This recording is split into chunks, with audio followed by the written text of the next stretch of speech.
is going on, everybody? Welcome in to the North End Podcast, episode 65. My name is Zach Graham, your host here in the North End, joined, as always, by my good buddy. He's on record as my best friend. His name is Ian Michaud. We call him E, a.k.a. Lae James, a.k.a. Sebastian Drew Easy, a.k.a. Easterdamus, a.k.a. Pap E. O'Daniel, a.k.a. The Fashionista, a.k.a. Chili Willie, a.k.a. Joe E. Chestnut, a.k.a. Eon Stonkel. E, the heat wave is real.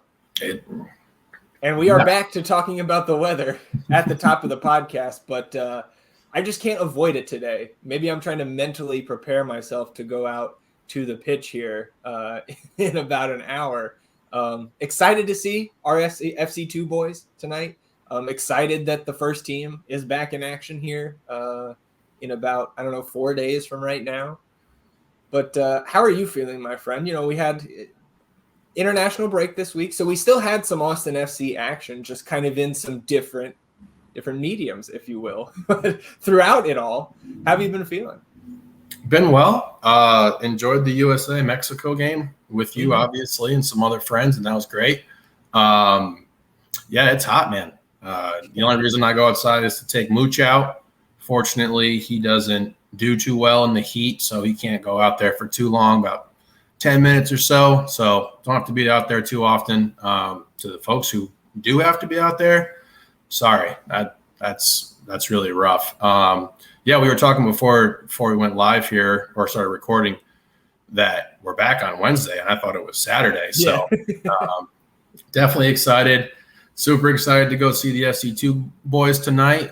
If they're out there playing, I think that we can handle standing around and chugging pitchers of beer.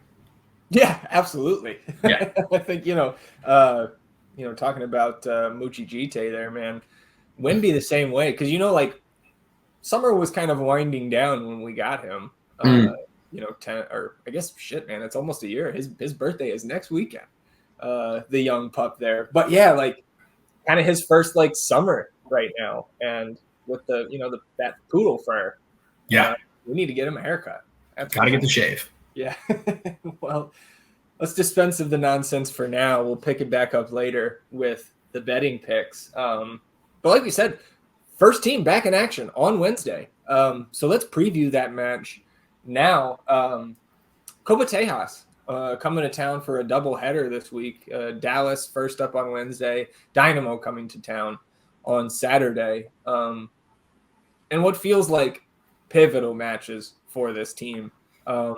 You get 2 wins here, which feels like a lofty. I won't even say that's an expectation at this point. Maybe just like a dream that we're reaching for. But if you can get 2 wins here this week, you're going to propel yourself back into the thick of things in that playoff race. There's really no way to say that you propel yourself back into the heart of it because you're going to be on the edge regardless. Some of these other teams have picked up results as Austin hasn't. So I guess we can take a look at the standings maybe a little bit later. Let's focus now on what's ahead of us on Wednesday. FC Dallas coming to town. Of course, the history between these two we've done before. We've seen them already this season once, although it did not count for the Copa Tejas standings. This one will. Both of these, we've got 3 left. These 2 this week, then we go to Dallas later on in the season. Of course, in the first season, Dallas won all 3 meetings. If you need a detailed breakdown of that, you can go back to whatever episode it was that we previewed the first FC Dallas match this season. We talked about it then. Of course, last year, 2 draws in the regular season, including the thrilling, really both thrilling draws if you were wearing a green and black jersey. Because at home, obviously down 2-0, come back to save a point. I believe that second goal was the Lima to Danny Husen headed goal down in the south end there. And then, of course, the clinching draw for our first Copa Tejas trophy up there in Frisco with Diego's late goal. And then the playoff victory, right? Moose smashes home the first goal. Seba shortly after on the break. And propelling us to the Western Conference Finals. And then, of course, a few weeks back at Q2, the 1-0 Dallas win after the Rodney Redis red card, and then the Jesus Ferreira winner, which saw the Austin fans throw trash on the pitch. Trash on the pitch was a theme this week as well, although not for Austin FC. So, whatever the result, and this goes for every Austin FC match, obviously we've said it before, but we'll continue to say it throughout the duration of the North End podcast. In no circumstance is it okay to throw things onto the pitch. Don't do it, regardless of the result. Dallas, recent form, not great, E. Nope. 5 points from their last 6 league matches in that stretch. Losses to Nashville at home. No real shame in that. Nashville's still, I won't say a juggernaut, but a top side in terms of the entire MLS. I believe still top 5 in the Supporters Shield standings. And I think they have a DP spot open too, so they could be getting even better here in July. Also losses to Portland and SKC on the road for Dallas. So they didn't go up there and lose 4-1, but they have been a part of SKC's recent turn in form. They drew Houston at home, believe that was a late equalizer for the Dynamo. And then Dallas got a late equalizer from Tafari against San Jose on the road. So dropping points at home, but picking up a point on the road. And then they did beat St. Louis during this stretch, but that was that weather-delayed match from early June. I believe they restarted in the 50th minute. I think Dallas was already leading 1-0. Mm-hmm. So if you take out the weather-delayed game, no wins in the last 5 matches that were played on time. So again, not the best form, and they should be. I don't think we have confirmation of this yet, but they should be without Jesus Ferreira, who I think is going to be up with the U.S. men's national team tonight on Sunday in the Nations League final against Canada. But then Gold Cup coming up, I think 10 days from now, maybe even sooner. So I think Ferreira will be out, and that will certainly be key in terms of helping Austin's chances. I don't remember the official stat.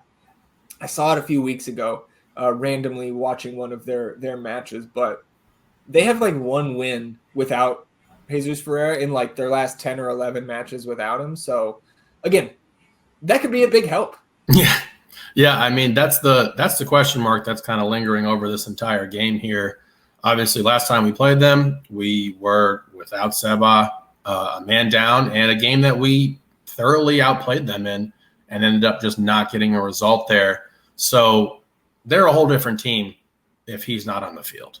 Everything they do offensively runs through this man. He's got 10 goals. You and I were chatting a little bit about who they're going to potentially slide in there to try to alleviate, the giant void that he creates. And we're looking at Jesus Jimenez, who has yet to score this year. Maybe they go with Oberon up top. We don't really know, but whoever it is, they're definitely not of the quality that Jesus is. So I've been looking as well, trying to get like some final confirmation on if he's actually going to be up there. I haven't found it. And sometimes it keeps me up at night. Well, I mean, let's see, Gold Cup schedule.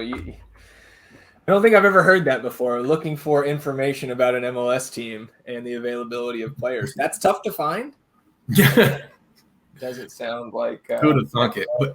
But yeah, I mean, they're coming in with not great recent form, which seems to be a fairly large contrast from the last time we saw them. And look, if Jesus doesn't play, then cannot lose this game. Even if he does play, dropping this game puts you in a really, really uncomfortable position, because then that Houston matchup becomes even larger and more looming. So my confidence will go through the roof if we get some confirmation that he is not available to play. But I mean, when he plays at Q2, the man, he scores goals. I mean, outside of anybody who's been under contract with Austin FC, he is far and away the leading goal scorer in that building in terms of all competitions. He's the anti-Steve Clark. Yeah, exactly. So looking at the Gold Cup schedule here, U.S. takes on Jamaica Saturday. So you would think that he's going to be out there with the team. Mm-hmm.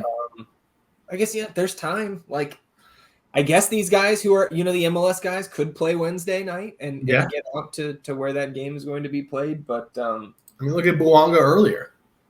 Yeah, man caught a flight and won. Yeah, flew halfway around the world, came in, scored the winner. It's awesome.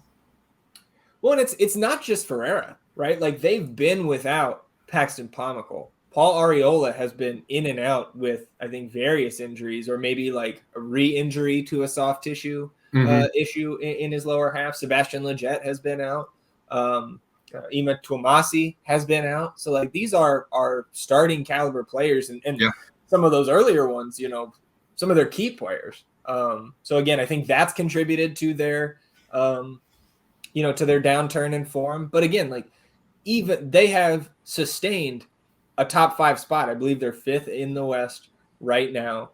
And offensively on the season, in terms of total goals, the goals per game are very similar between these two teams. I believe it's 1.2 goals per game for Dallas, 1.1 for Austin. But you look at goals given up, 1.1 for Dallas, 1.6 for Austin FC.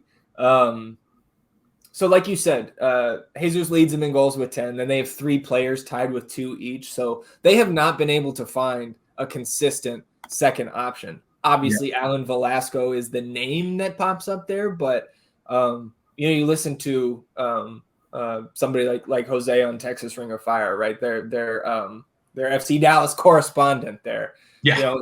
He's talked about on Texas Ring of Fire multiple times about the up and down nature, the inconsistency of Alan Velasco. So hopefully that inconsistency continues in a negative fashion for Dallas on Wednesday, because especially if Ferreira's out, Velasco's certainly going to have the opportunity to step up and be the man for this side. Let's talk about us, though. In terms of Austin FC, we should have, I would think, everybody ready to go but Leo. And, of course, John Coleman is still out. But I guess Sophie Jeffel could be questionable with that ankle. But you would think he's ready to go after the break, right? Like, he was out at the pitch when FC2 played Whitecaps 2 last Friday. And, like, no noticeable limp or anything, no wrap on his ankle. Like, I imagine he's off the injury report, but we won't know till Tuesday night. But I think outside of Leo, full complement of guys should be ready to go here. Yeah, I'd be shocked if he wasn't ready to go. Young kid, had plenty of time, obviously rehabbing him. I would be shocked if he wasn't ready to go. Well, and obviously we'll get, I would imagine, an update. I think press availability is probably going to be Tuesday. Maybe it's Monday. We'll see. But we need an update on Alex Ring, right? Didn't play the last match because that groin tightness in warmups. And then also Rado, right? Like, how much longer, if he is truly leaving? Again, I think both of us still think he is out. It would be odd for his wife to be saying the things that she is on YouTube if they weren't going home in a few weeks. So, like, how much longer do we have him in the mix if he's not going to be here 2 weeks from now? I don't know. This is kind of my first go round, or maybe both of our first go rounds with a situation like this, where a player is probably leaving but still playing. Yeah, it's concerning. I mean, it's like I like you said, I was trying to think in my head there of any situation that I had been in where it's like we feel pretty definitively that, this guy's got one foot out the door, and then we're hoping we can put his other foot on the pitch, to support the team, and what obviously the mental aspect of this game is huge, and what is going on in his mind being on a team that he theoretically knows he's not going to be a part of anymore. And the commitment, like how far you can commit to that without having that, in your back pocket. So that is an interesting situation. If I had to speculate on Ring, I'd say going to be good to go. Coach has called him a machine in the past, and he hasn't really done anything to make that not true. And probably a precautionary thing with his injury last game there. So I think he'll be ready to go. Ratto, the shoulder, it seems like a long-term kind of issue with how often it's been hurt, I guess. They said he was 3. It was hurt. Yeah, no.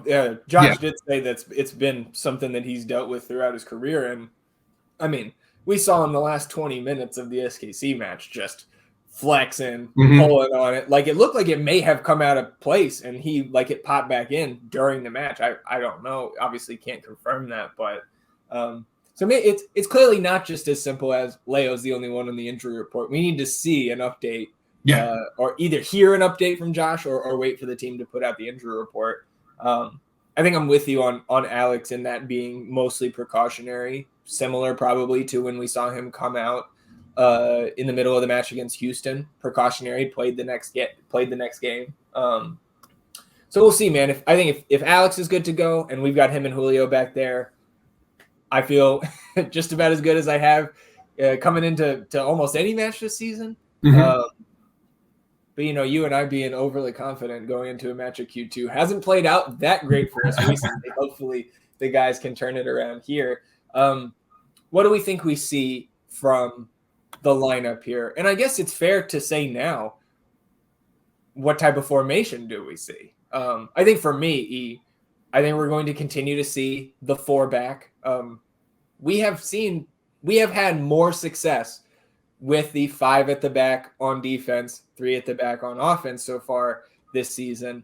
But that poses problems. It creates a big issue, a logjam up front.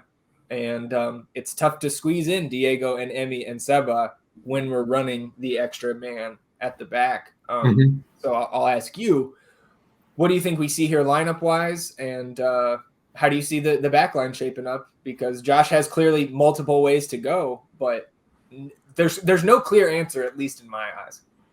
I mean, I'm looking at the last match right now, and we did the 5-back. We did the 4-back last time. No, versus Dallas.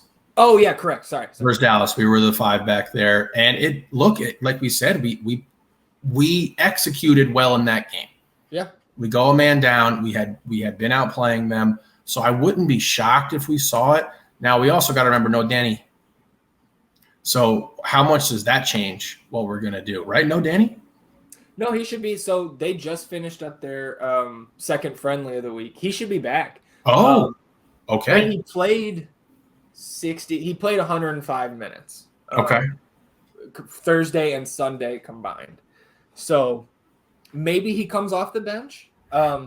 With the amount that this kid's been playing, I can't sit here and say he can't go out there and play 90, but with Houston also coming on Saturday, I could see him coming off the bench for sure. That just creates a void, no doubt. Yeah. I guess, I think it's going to have to be the 4-back. I think you're right there. And if that's the case, I think you're going to see Johnny on the right. Okay.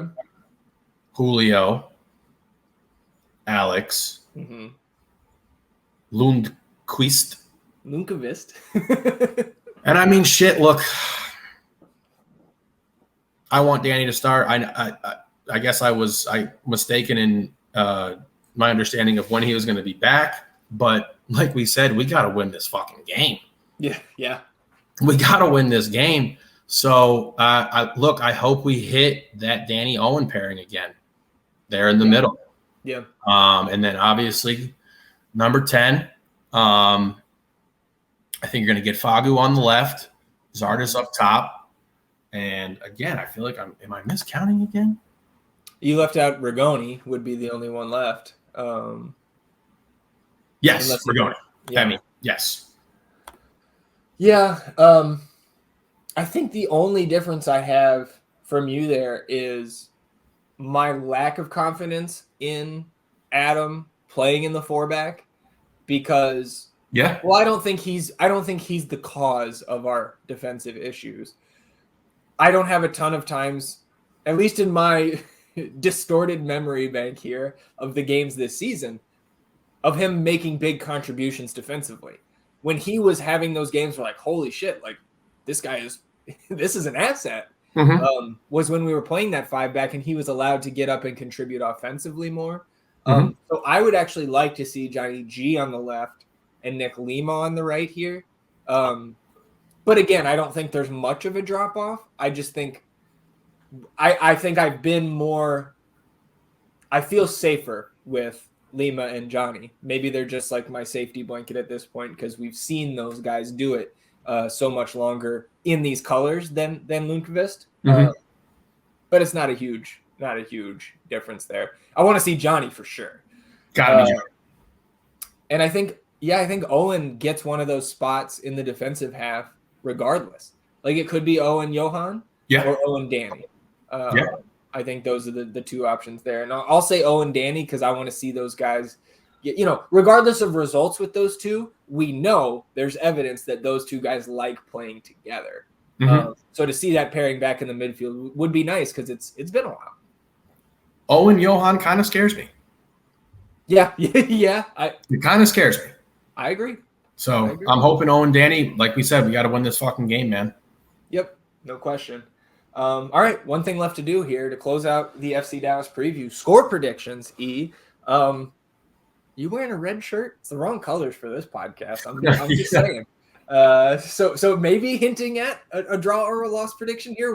What's going down on Wednesday night? Look, I am making my prediction based on the assumption that they're not going to have Jesus Ferreira ready to go. So I think they're going to have a hard time scoring. We also have a hard time scoring. So I'm going to go 1-0, get them back for what they did to us last game, 1-0, and a Seba goal. All right. I like it. I was thinking about, I was in between 1-0 and 2-0. So because we have gone on FC2 the same score twice in a row, I will go 2-0.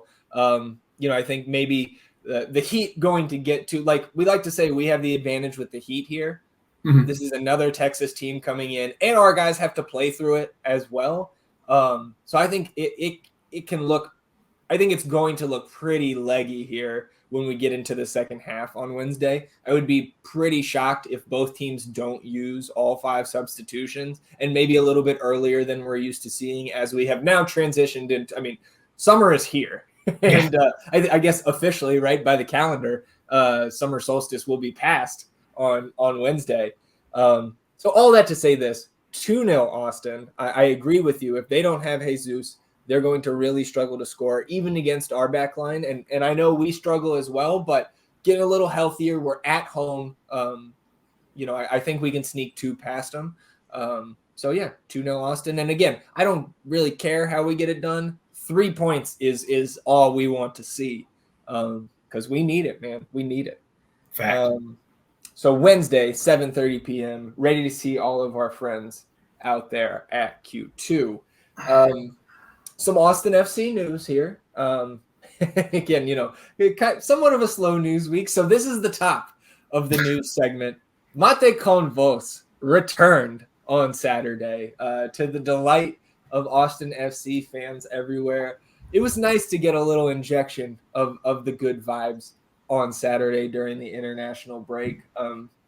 Interesting too, like it was announced kind of on, I think Maxi was the first one to put out something on his Instagram that they were going to be going live, posted that on Friday leading up to the Saturday live stream.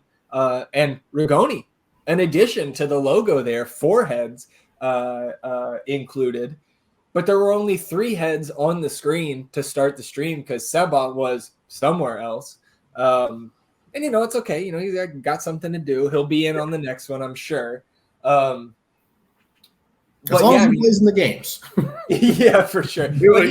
Look, he was there, as were a lot of other guys, in the comments. Seba was commenting, it felt like, every 2 minutes. So wherever he was tuned in.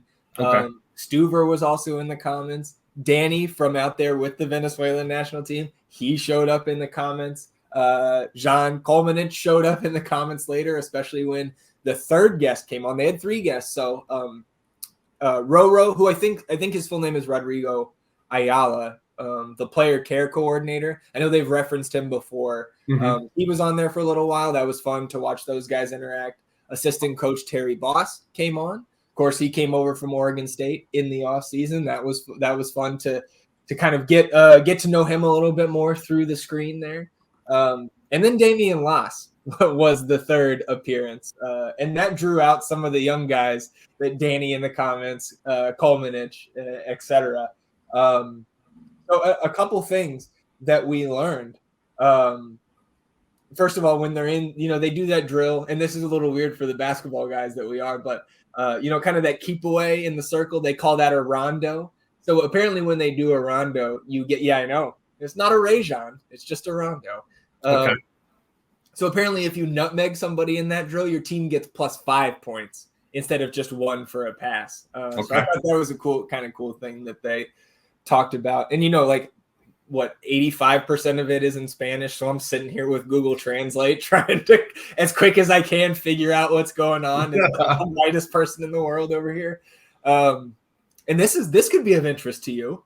I was able to get out of all 3 guys there their favorite NBA teams with the help of Coach Boss. So I appreciate him kind of furthering that conversation, that question. This is no surprise here for Diego, considering his roots. Celtics, his favorite team. Come on, he was in New England for 15 years or whatever it was. I mean, it's just a franchise that has only won championships since the Reagan administration. It's not a good club. Maxey said the Miami Heat were his favorite, and I believe he referenced Messi in there. So I think it's just kind of like, I'll cheer for Miami. Okay. And then look, if you didn't like him already, Emiliano Rigoni, Lakers. So there you go. So some favorite NBA teams for the Monte Convos boys. So yeah, that was great. I hope it comes back more, kind of on a regular schedule here throughout the summer. Maybe we get the next one when the League's Cup break happens. The league takes a hiatus and we have a little bit more of a spaced out schedule. But keep that coming. Team. Yeah, it's always fun. Yeah, it's good to see. Good chemistry. I can't even imagine how much I would enjoy it if I was a Spanish speaker. Actually understood what was going on. Bro, I need to get on that Duolingo, man, and just start working. USA midweek played Mexico in the Nations League semifinal, and if you were cheering for the red, white, and blue, it was a fantastic performance, a dominating performance, 3-0 brace from Christian Pulisic, and then Ricardo Pepi comes right off the bench and bangs one home. Obviously, there was a lot of extracurriculars in that game. I don't think we have to get into that too much. Don't throw shit on the pitch. Nope. It's not. I mean, not that anyone who throws things on the pitch will listen to reason. Don't throw shit on the pitch. I guess. And no homophobic chants. Or look. Yeah. Can't do it. Can't do it. Can't do it. And then the United States announcing that the search had concluded. They've got their new coach to lead them into the 2026 World Cup that the United States is hosting. And it's Greg Berhalter. Look, I don't know nearly enough about just everything revolving around this team. I am a big U.S. men's national team fan when they play. Mm-hmm. I'm not super deep in the weeds. I don't think you are either in terms of player movement, who's called up, who's not. I'm ready to roll. Whoever the federation calls up, I'm ready to go. But obviously that sparked a lot of conversation amongst national team fans, and rightfully so with everything that's gone on. It also sparked conversation in the Austin FC community. I guess the first person, the spiciest comment out there was Adrian Healy being sarcastic and saying, well, now Claudio gets his job back, right? Or something to that effect. Mm-hmm. And of course that sparks conversation in the Austin FC community. And look, man, I think both of us are fans of what Claudio Reyna did here in the vacuum of his job, building this roster. Were there swings and misses? Absolutely. Were there not just home runs, but grand slams with some signings and draft picks? Also, absolutely. But I think for me, I won't speak for you, let you get your 2 cents in there. he burned the bridge here. I don't think what he did. Look, I certainly am not a fan of what he did, and we've covered that on previous podcasts when that evidence came out, etc. But just like, why would Austin take that step backwards? I guess in my mind, like, that is in the past. That's not going to do anything but breed more controversy and dysfunction around this club, in my opinion. I also don't think he should be just totally banned from ever having a job in soccer ever again. Like, people can evolve and improve themselves. So hopefully he does that down the road. But for me, your time at this club, Claudio Reyna, it's over. And I appreciate what he did getting us off the ground, but we got to move forward in a different direction. Not saying what that direction is. It might be Sean Rubio. It might be somebody else. But for me, Reyna's just, he's out and he should remain out. Yeah, I don't really have anything to add to that. The Reyna era is over. And there's no reason to go back to it. It wasn't like he blew things out of the water with the roster that he assembled for this club. And even if he did, it's still hard to be like, yeah, I would welcome that guy back.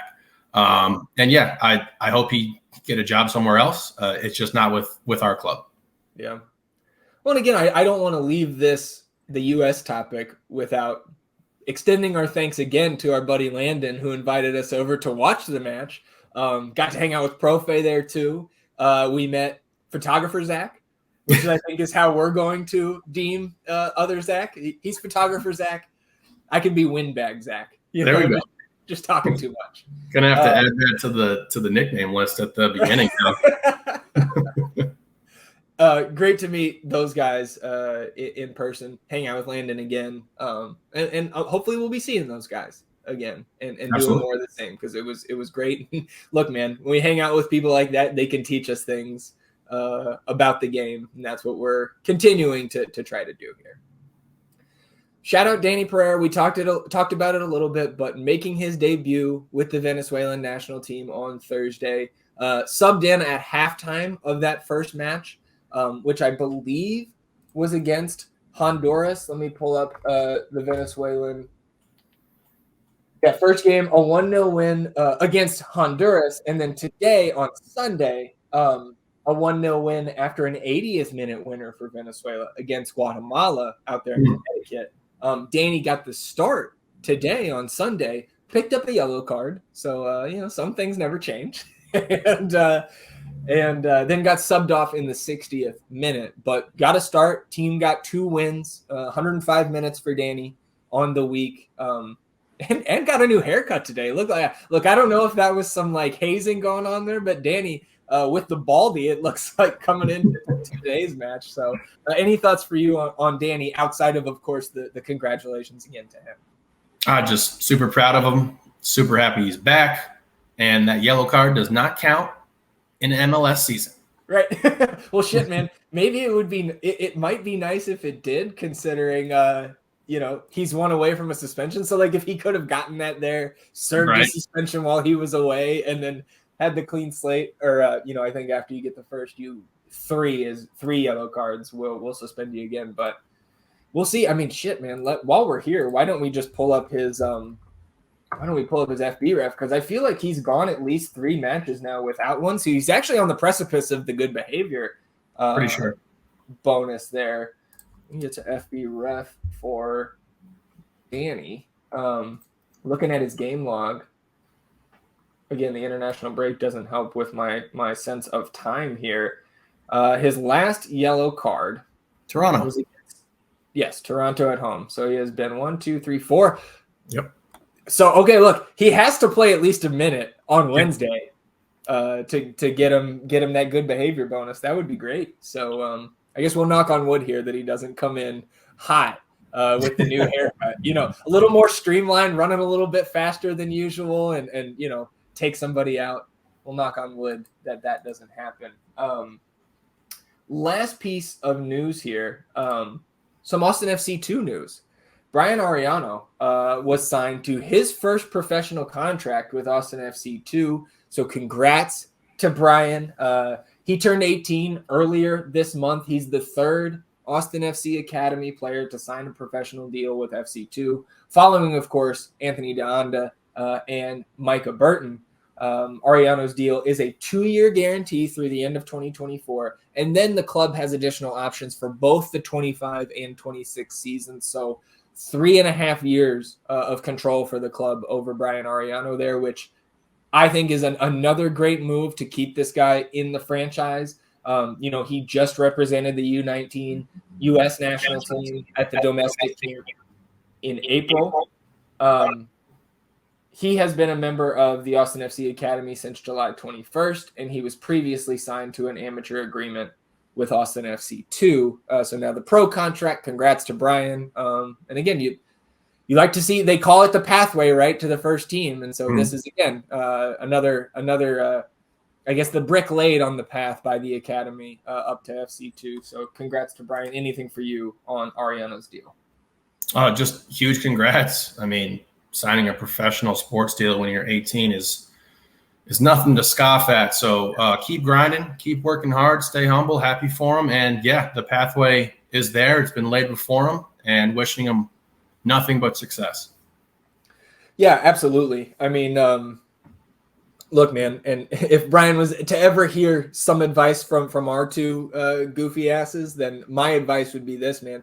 Like you just said, keep your head down, keep working. You move up a level, you go back to the bottom of the totem pole in most circumstances. So if that hard work doesn't translate to early playing time right away, just keep grinding, man. Keep going. Yep. You'll get there. All right, well, shit, let's take a break because it is Sunday evening.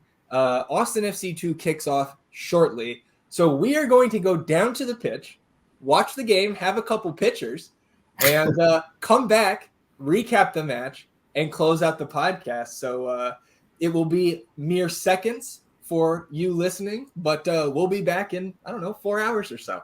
All right, maybe a little bit longer than 4 hours for us, but we are back from the FC2 match, and man, we needed that, E. 4-0 win for FCito. You got to love it, man. I mean, we got to take our buddy AG out there, his first time. Got to see RB, his first time at an FC2 match. Got to meet Jeremiah finally, the esteemed Jeremiah Bentley. Got to see Landon again. Stuver was out there signing for the kids. Like, I mean, the quintessential FC2 experience and a 4-0 win. Couldn't ask for much more on a Sunday night. The game was incredible. The game was great. Perfect way to start out the week. We're ready to go. I mean, the clock was not ready to go because when we showed up, we're looking over there. Scoreboard the score was working, but the timer was not. So FOTMob came in handy tonight for sure, trying to figure out where we were in the game. And it was a little bit of a slow start, but Austin kind of picked it up after 15 minutes. And the catalyst tonight, man, again, we didn't really go through the lineup. The big change, actually, a couple big changes, I guess, that you could changes you could categorize as big changes. Kip Keller not in the team tonight. Brian Ariano in the team after signing with the club yesterday. Pinot up top once more. CJ rotated out on the bench. EJ still not in the team. So there were some significant changes there. But Rodriguez was the catalyst tonight, and that has happened plenty this season. As far as the roster goes, no CJ is as big as it can get, in my opinion. Like, obviously the connection with Kip is there to move up. What are we going to do? Does that mean we're going 5 back? We're going 4 back? But yeah, no CJ was interesting. And it's fortunate that this team is like 2 players deep at every position. Yeah. And also fortunate that even though they came in on a 4-game win streak, I think this is one of the lesser teams in Timbers 2 this season in Next Pro. But the boys took care of business. And like I said, David just running the show tonight, 16th minute. Chance in the box, goes down. Looks like maybe something in a foul there in the 18. Valentin certainly thought so. He was up in the official's face to no avail, but it didn't take long after that. shifty move from Rodriguez here to open up space on the right, and he crosses it in. And on the replay, I think it's very close to like maybe being an own goal, but they gave Pino the credit, and I'm not going to take that away from him. And he continues his good run of form here, kind of taking over the starting job the last 3-4 weeks. Just like fantastic for him to walk into this position and like be fantastic in his role, because obviously we know AOC was rolling. I don't know what's going on in that situation, but he has continuously been very good. And like David, man, like if I had to comp him to an NBA player, right? Mm-hmm. I'm looking at like CJ McCollum. Okay. Like he's not the fastest dude, sure, but he gets you to hesitate, and then he moves and he beats you with that first step. He's shifty. Yes, he's very shifty, and the chances that he created by just abusing that right back, they were continuous. They were great balls, like into positions where we can score goals, and we did, and we get this first one here. 35th minute, he wins a free kick, taken down from behind again, just like tormenting this defense, kind of all over the pitch tonight, because this was right near the middle of the field, maybe 10 yards past the half line. And this set play, like we've seen these play designs off the corners, off the free kicks, from as far as 15, 20 yards outside the box. These guys are well drilled in these. And this was executed almost to perfection. You get Valentin and Czech lining up over this one. And so it's kind of right center of the goal. Noel fakes at it, runs over it, and Czech slides it on the ground over to the left to Ramirez, who's unmarked. And Noel is now crowding the box on the right side, couple shifts in the box there. And Ramirez puts it up to the right. And Captain Joe's right on the end line and puts it back into the mixer. And who else is there but Salvatore Mazzaferro opening his account with Austin FC2. And, you know, I think anybody that's kept up with this team has become a Mazzaferro fan. Right from preseason this year when he was getting some tick with the first team. Yeah. The guy puts in shift after shift. And with Kip out and Joe being able to connect with Sal for a goal, you know, picking up next man up, right, with this team. And we've seen it time and time again. And great for those guys to get on the score sheet. I mean, I was shocked when that ball went to the left, and I was just like kind of a little bit confused. But, I mean, to execute a play that you have probably practiced into like religion and get a goal out of it for your fucking center back is just awesome. And Sal, open up the bank account, like keep depositing, bro. That was fantastic. Yeah. Saw Kip in the stands there. Anthony Deando was there in the stands, and saw EJ out there getting some water at halftime. So, you know, not been in the team. Hope he's back soon for sure. Maybe next Sunday against Tacoma. That's a big game in terms of the top of the standings here out west. Second half, I got to be honest, we saw Jeremiah and Landon, and we saw Big Fudge. I mean, Fudge was the first person we saw, I think, which was awesome. And I got to talking with everybody, so I didn't take very many notes on the second half here. But Austin did score. Oh, you did? I did. Okay. I did. It was a butt whooping. It was just one team who was clearly better than the other squad, dominated every aspect of the game. And this is the FC2 boys that we have grown to love. Like, this team is great. Like, they're fantastic. They're really fun to watch. Looking forward to this game against Tacoma because that's the benchmark. You know, we're going to run through these teams.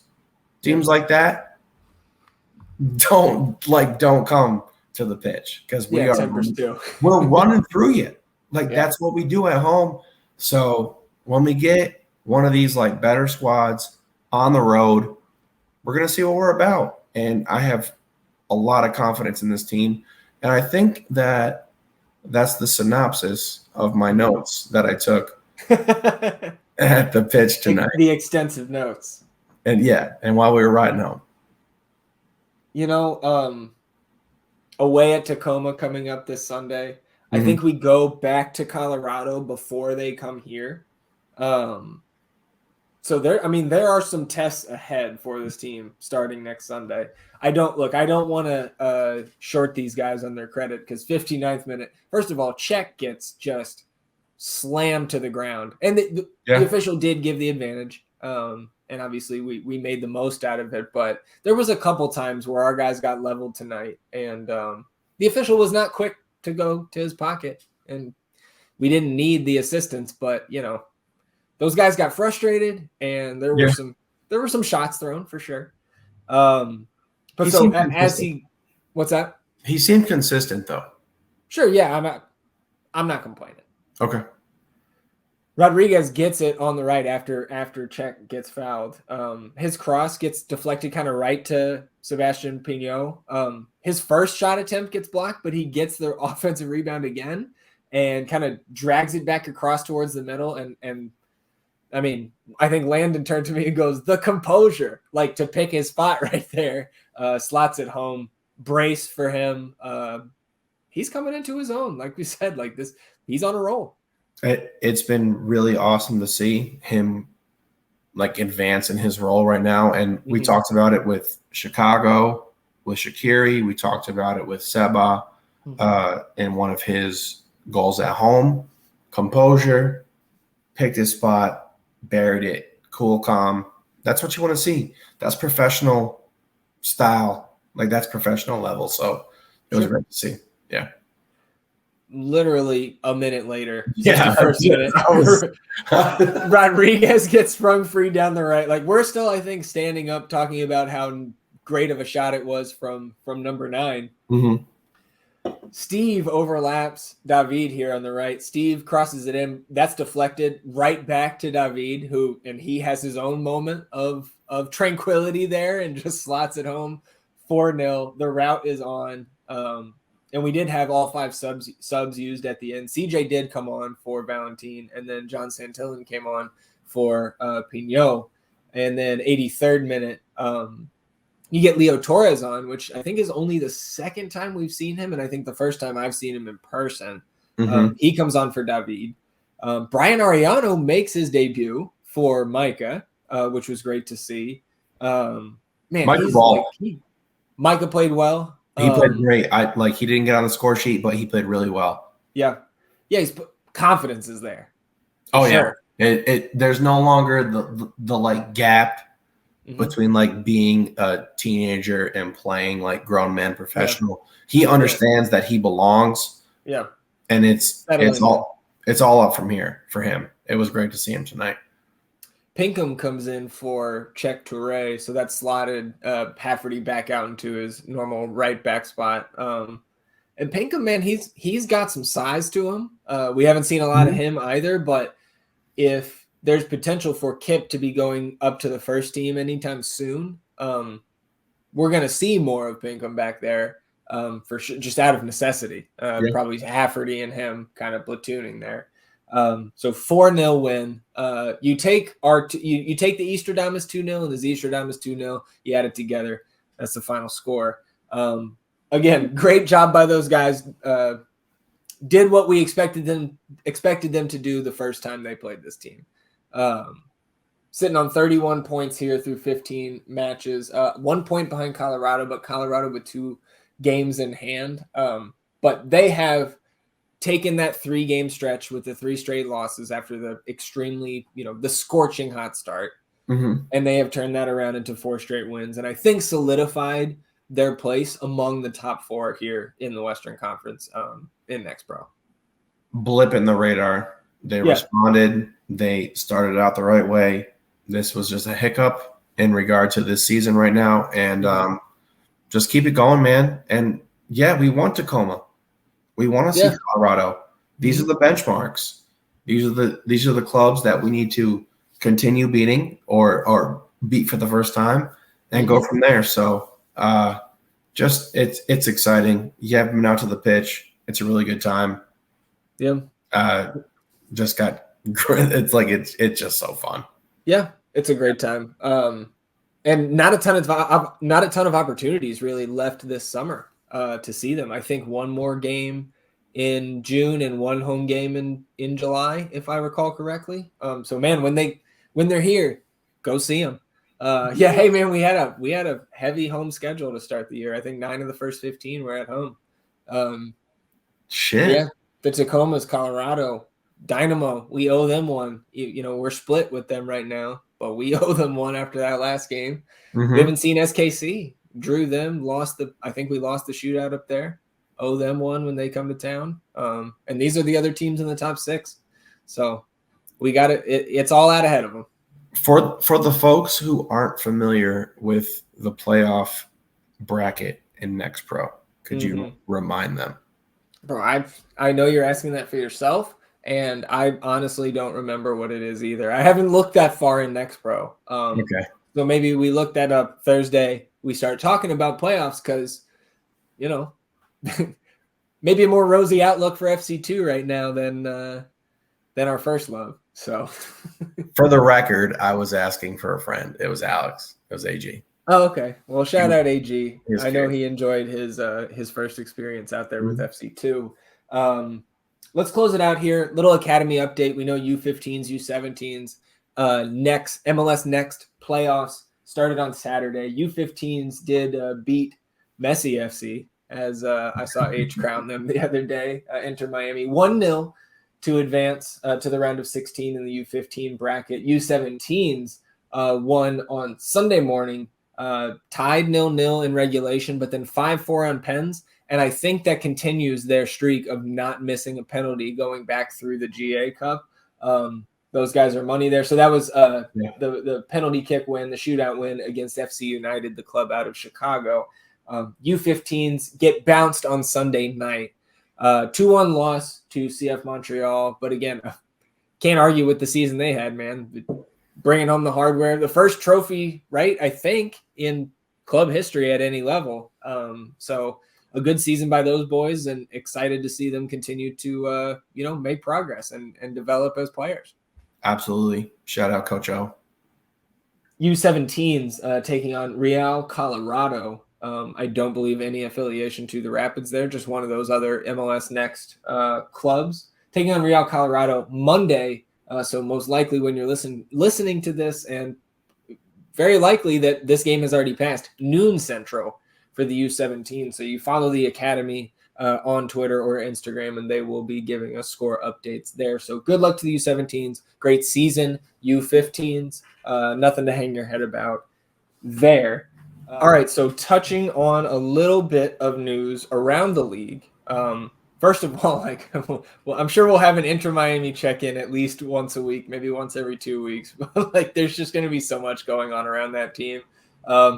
It appears that Sergio Busquets and Jordi Alba are on their way to Inter Miami. Jordi Alba, I believe, on a TAM deal. So I'd be interested to see the cap gymnastics surrounding that, or just the sanctions in 2025 that will come from all this. But yeah, just more big names coming to Miami, and it the more I look at it, man, I think we were kind of looking at it with Landon and Profe and Zach the other night about just how far down they are.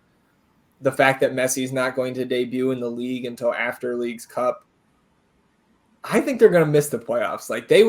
He would have to come in here on a mission, I think, to really get them there. So I think the Inter Miami, the rise is probably going to take place next season. But I mean, it is Leo Messi, so who knows? Yeah, right. Imagine who they playing on decision day. It's fucking brutal. It was like half of Barcelona's team, right? From a couple of years ago. Their final. It's got to be Orlando, right? No.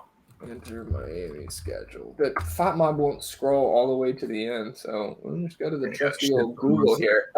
Charlotte. Charlotte gets the nod there. There you go. Decision day. So, guess we'll see. I mean, their schedule isn't that bad though. They go really tough after after the Leagues Cup break. They also have that U.S. Open Cup semifinal. So we have Messi lifting the Open Cup trophy potentially. But they go Red Bulls, Nashville, LAFC. Certainly not easy there. But then they go SKC, Atlanta, Toronto, Orlando, NYCFC, Chicago, Cincinnati, Charlotte. So some very winnable games in there. But again, that's an uphill battle to say the least. It's enough on Miami for this pod. We had heard that the word on the street was Jefferson Savarino was out of here.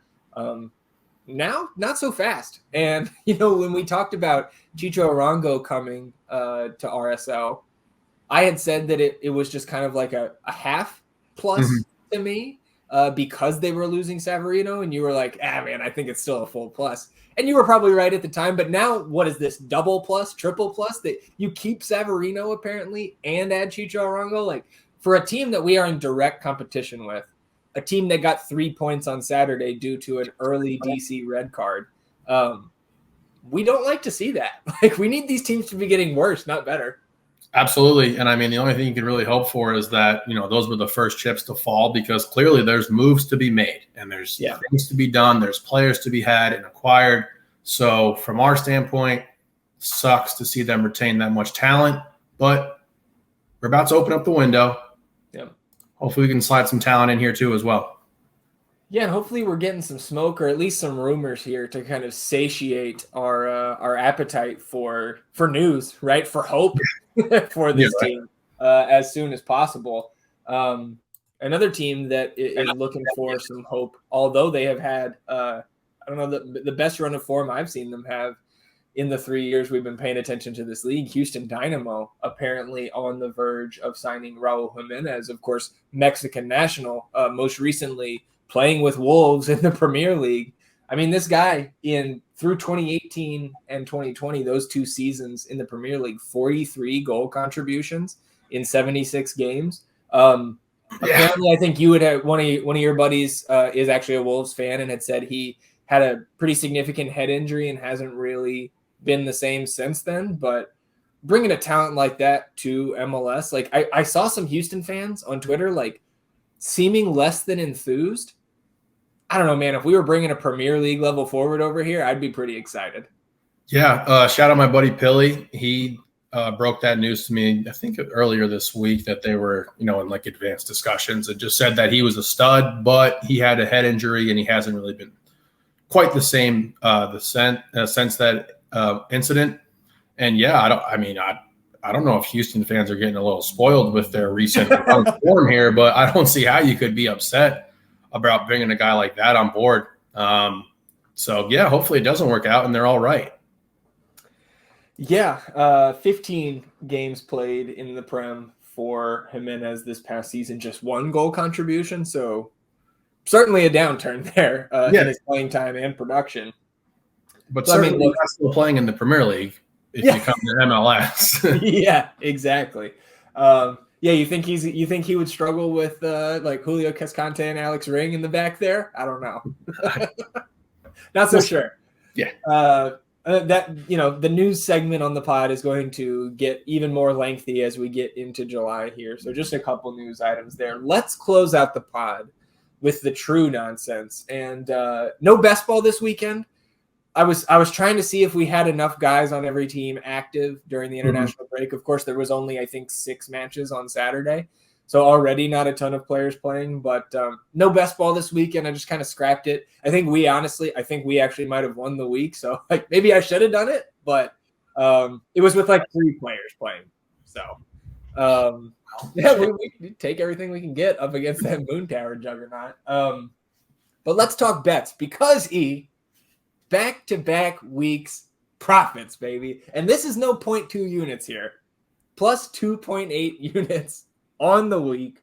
The perfect bet comes through in major fashion. Houston plus 500 on the road. Shout out to you for placing the perfect bet. Comes through. My Stipe Buke anytime goal did not come through. Nor did your hammer with DC. That early red card, you and I were sitting here doing exactly that, shaking our heads yesterday in the 27th minute of that game, because not only did that hurt our hammer bet, but gave RSL the 3 points there on the road. But New England at home takes care of business, minus 125, so plus 2.8 units on the week. Sorry, I cut you off there. You saw that RSL goal from half field? Yeah, I was watching. Yeah, it was brutal. Dude, they had tried to get him 3 or 4 minutes earlier. I don't know what Tyler Miller was doing on that one, but great shot. I think they call him a sweeper keeper. Yeah. I've never heard of that term before. And like you see where he's standing. And then even before, I think I took the Fighting Runes versus Atlanta, and he got caught off his line and they scored on him again. And like after that, there was a quote that got pulled up from Rooney, was like, yeah, this is how he plays. This is how I want him to play. And I'm aware that these things are going to happen. And I was like, you guys are just like accounting for half field goals. Yeah. Like, they'll hit us with that once a month. You know, it's okay. Hey, but nonetheless, plus 2.8 units on the week. That takes us down to negative 26.28 units. Hey, just a little bit at a time. Chip away, right? Chip away. Yeah. So going for 3 straight here in week 20. And I'll start us off here. Seattle has not been kind to me as I have tried to ride them to some success this season, to no avail. So I'm going to go against Seattle this week. They are on the road taking on LAFC. LAFC should have Denny Bouanga back, should get back a couple other players from international duty as well, and should be hungry, coming off 2 ass whoopings at the hands of the Houston Dynamo. So I'm taking LAFC at home, minus 130, hosting Seattle. You can lock that in to start the week 20 betting picks. What do you got to start your card here in week 20? Very nice. Well, I already hinted at my picks a little bit. Obviously, taking Austin at home, get him at plus 100 even odds, playing Dallas. I don't know if this line has taken into account Jesus Ferreira and his status, but we'll take that and lock it in. All right, Austin, even odds at home. Feels about right, I think, regardless. Just how inconsistent we have been at home so far this season. And really just throughout the club's history, right? I think it was a couple games ago that Adrian Healy brought up Austin FC has not won 3 consecutive home matches in the league so far in their history. So we can start a new streak and try to get there starting here on Wednesday. I will go out east and continue to ride the Philadelphia Union, right? They've been good to us most of this year. They are on the road against Orlando City. The fighting Felipe's. Felipe did get the start yesterday, so I was watching a little Felipe Martins on my Saturday evening. But Philly is plus 185 here to win in Orlando, and probably the second hottest team in MLS over the last 6 weeks, just short of Cincinnati, who of course is like still on another level right now. So Philly for me, plus 185 on the road at Orlando. Lock it in. What do you got next? I'm going back to Seba. Anytime goal. Hit it 2 weeks ago, 2 picks ago, 2 pods ago. Yeah, 2 pods ago. So the only saving grace for us out of that Sporting KC debacle. Yeah, that's right. So we're getting him at plus 185, and the line moved last time from what, plus 275 down to like minus 150. Yeah, 115. Yeah, 115. So lock it in now if you can. Seba, anytime goal. Gotta like the numbers. Playing at home, the man knows how to score goals. Yeah, and hey, if we somehow get a penalty called in our favor for the first time this season, guess who's taking it, right? And that counts. So plus 185, I like that. Good pick by you going back to the Driussi well. I'm going to go back to a road team here. I'm going to pick on the Colorado Rapids at home, which is not always the best idea, but Vancouver has been extremely potent offensively this season. The more I watch them, the larger sample size we have of this 2023 Whitecap squad, the better I feel about that draw at home whenever that was a month and a half ago. Like, again, still should be a win, but Vancouver is good, man. And so I think plus 175 here in the elevation. So that, that could be certainly a hindrance here on Wednesday, but Vancouver is just straight up the better team here. just in a vacuum. So I'm going to take the value here at plus 175 and lock in the Whitecaps to win at Colorado on Wednesday. What do you got to close out your Week 20 card? Closing out here, I'm going to a team that played last night. Really exciting game. Portland, San Jose. Portland should have won. Outplayed them pretty much the entire game. And then in the waning moments, Asprilla just has an absolutely absurd attempt to try to score that bounces off the woodwork, and San Jose escapes with 1 point there. So they got the lowly Chicago Fire coming into town. We got trolled by the Chicago fans when we lost in the Open Cup. But y'all's team really sucks. So I guess we get the last laugh there a little bit. But Portland we might suck too. Who knows? Yeah. Portland at home, minus 115, playing the Fire. Lock her in. Yeah, I like that pick. And you mentioned the that rocket off the post for San Jose yesterday. Did you see whoever's in charge of their goal celebration? Did you see the smoke go off? No, I was talking about the Asprilla off the post. So what? Oh, okay. Well, so there was a San Jose shot that also just rocketed off the post, and whoever's in charge of the little, I think it looks like they do like steam or something that shoots up. They just blasted it. Not a goal. Let me get an extra pick in here. So I'll get a fourth one on my card because we can go to a perfect bet here. San Jose coming to town to face San Jose. Oh, wait, I mean Houston. That sounds like the perfect bet. Take San Jose. Well, so old San Jose hosting current San Jose. And I will take old San Jose minus 120 at home, coming off a sweep of LAFC. Keep that good form going and bring us the units because, or bring us a loss, one of the two.